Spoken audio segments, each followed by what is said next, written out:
உண்மையில் தன்னை ரொம்ப லைட் பர்சனாலிட்டியா வச்சுட்டு ஜோவியலா, கேஷுவலா, இனிமையா, ஜாலியா ஒரு காமெடியன் மாதிரி வாழறவங்க தான் ரியல் லைஃப்ல ஹீரோவா சாதிக்கிறாங்கம்மா.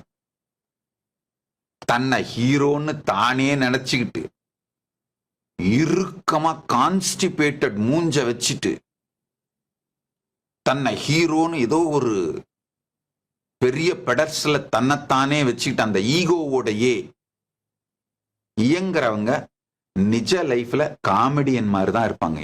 எல்லாரும் அவங்கள காமெடியன் மாதிரி தான் பார்ப்பாங்க, காமெடி பீஸா தான் போவாங்க. ஆனா தன்னுடைய நிஜ வாழ்க்கையில ஸ்வீட்டாவும் ஜாய்ஃபுல்லாவும் கேஷுவலாவும் ஒரு காமெடியன் மாதிரி ரிலாக்ஸ்டாவும் என்ஜாய் பண்ணிட்டு வாழறவங்க நிஜ வாழ்க்கையில் ஹீரோவா மாறிடுறாங்கம்மா. மணப்பெண்ணின் பிரத்யேகமான திருமணம் விவாஹா தி சென்னை சில்க்ஸ்.